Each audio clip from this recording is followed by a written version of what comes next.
And boys and girls, I hope I find you all well. So today I have for you the Smith & Wesson S40. It is a Kwc gun, and anyway, I thought I'd get the box out to show you because it has a few interesting bits of information on it. The recoil, it says non-blowback. Now, most springers are non-blowback, as you full well know. But in the early days, there were actually some blowback springers, which are interesting little things to look at if you've seen one. There are some videos which I've shared before of some old school blowback springers. So yeah, there you go. Weight is 900 grams. It's quite a heavy beast. Length 200 mil. Energy 0.5 joules.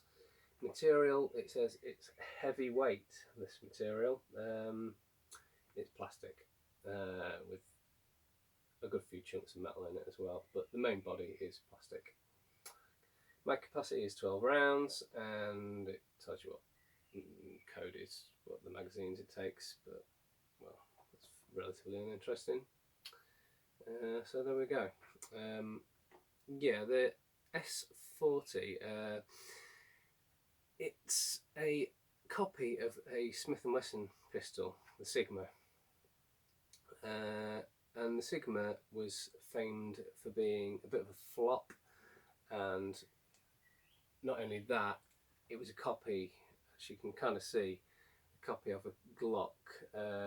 It had a lot in common with the Glock, too much in common, apart from its reliability, as far as many sources say.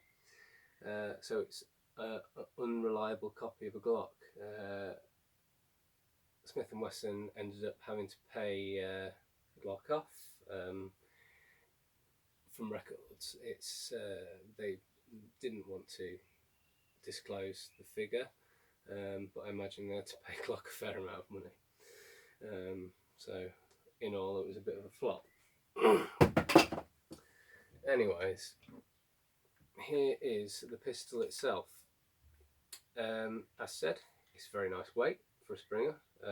It's heavier in the hand than what you find a lot of gas blowback guns, to be honest. Good few metal parts on this. It's got a metal slide release. The stripping mechanism is functioning. It is also metal. The outer barrel is metal. It has a lot of metal internal parts. Magazine is really heavy too. It's pretty much a solid chunk of monkey metal in there, which is sort of makes the guts of the magazine. Very similar to the Taurus that I have, another Kwc gun, but the one I have is a Cybergun rebranded version. It's the PT 20 something or other, 24 or something it's called. Very similar magazine. You have a follower which you pull down and you can lock it at the bottom, and you press the little feed release at the top and you drop your BBs in, and then you manually release the follower. It will not automatically release a follower like some of them do when you insert it into the gun. As said, it has a functioning slide lock and an open ejection port there.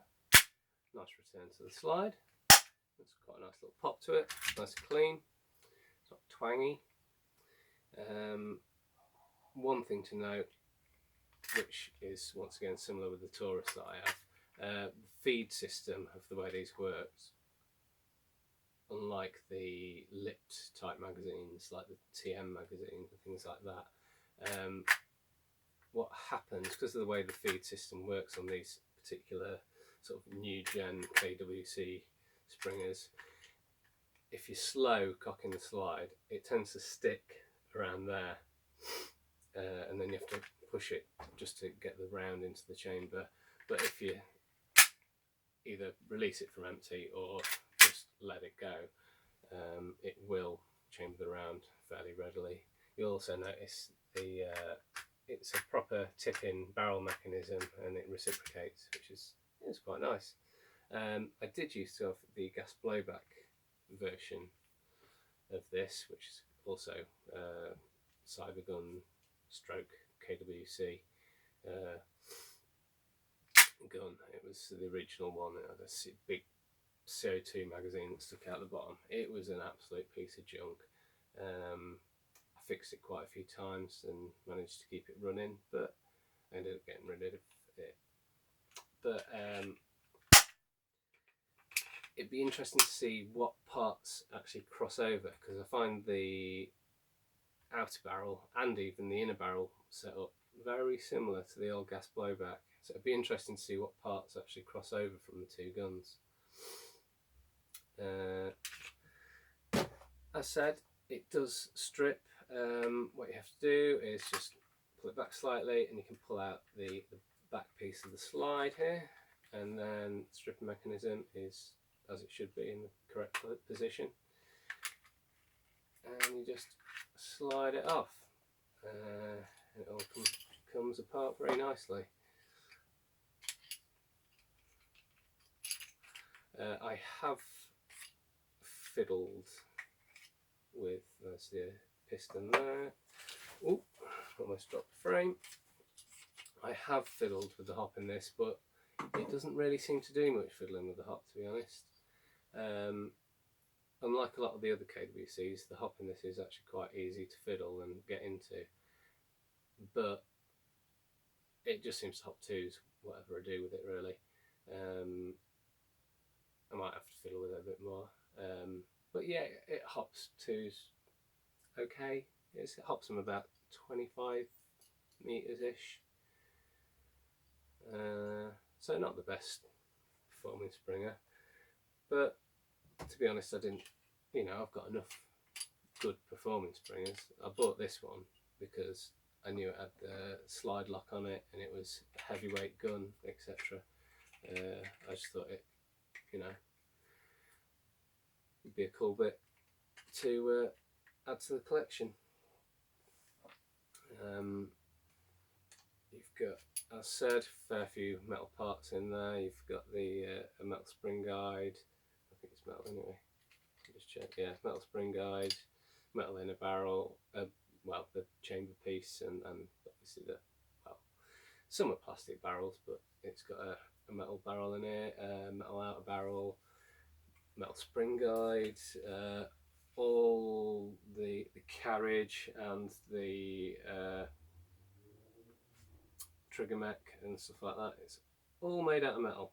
I do think a lot of these parts are transferable from the old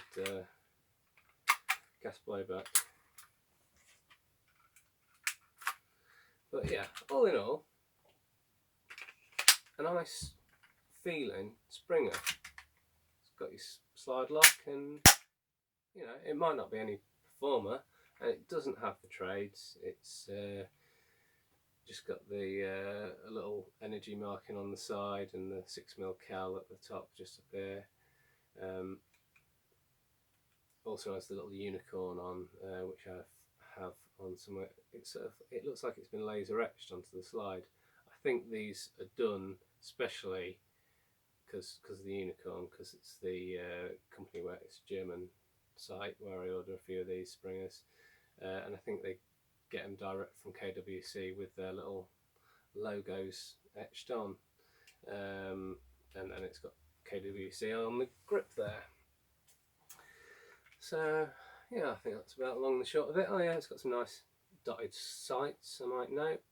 And one unusual thing about this, which I haven't had on any of my other Springers, to be honest, it has no safety. So there we go. KWC S40. As always, I thank you for watching, and I'll see you all soon. Cheers, guys.